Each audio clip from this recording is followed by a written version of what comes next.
مونږ نن کلچر فیسټا او فود فیسټا مناو لګي د دې مقصد دا دی چې مونږ ورنټاو ته د موقع ورکړو چې هغه انټرپرینیورشپ باندې فوکس وکړي دې طریقې سره هغه ځان له بیا ژوند کې ګټه کولی شي او چا باندې به ډیپنډنسي نه وي.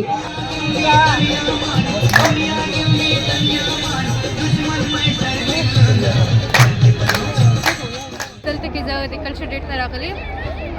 مزه خو ډېره زیات وکړه تاسو څنګه کېدای شي ریکریشن ډېر زیات دی دلته کې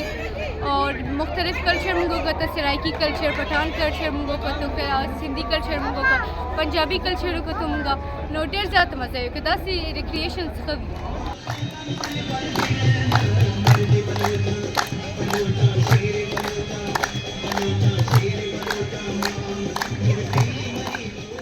دا کلچر فیسټا او فوډ فیسټا حوالې سره نن یو ایونټ انعقاد شوی دی ډپارټمنټ اف سایکالوجي یونیورسيټي اف پېښور کې. د دې اصل مقصد دا دی چې زمونږ کوم کلتور دی نو هغه چې کوم دی نو ښکاره شي او خلک د هغې نه خبر شي. زمونږ چې کوم زلمي دي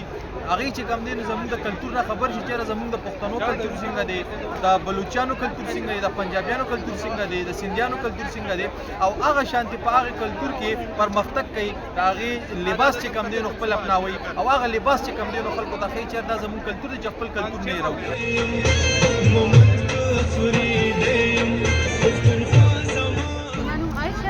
سایکالوجي ډپارټمنټ کې ولاړ یو دا ټایم موږ چې دی نو دلته کې سټال لګولی دی د خپل کلچر سره ریلیټډ د فوډ باره کې چې زموږ کوم دلته کې نوجوان نسل دی نو هغوی ته خپل ثقافت او خپل روایات پته نشته دی.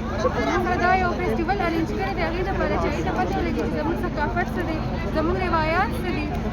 څه څه زموږ کلچر حصې څه دي هغه موږ د فوډ په تھرو د گیمز په تھرو او ډفرنټ سټالز په تھرو هغوی کې چې دا اویرنس ورکړو چې زموږ ثقافت څه دی.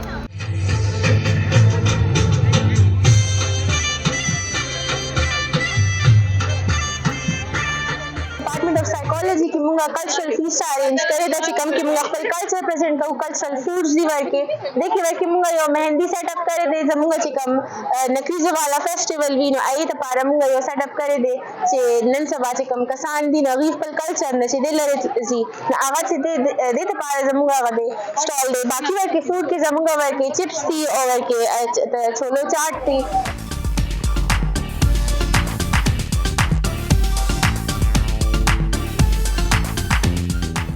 अफगानी culture representative लगे होंगे मंतू स्टॉल लगे ले बस स्टॉल मंतू बारे के तो मुंगा अफगानी कल्चर रिप्रेजेंटेटिव दस गते शहर के मुंगा रे डेकोरेशन स्टडी भी है सर उनका कल्चर फियर्स सब डिफरेंट कल करा ले कल्चर रिप्रेजेंटेटिव इन डिफरेंट इलाकों द पाकिस्तान द नोर जईना.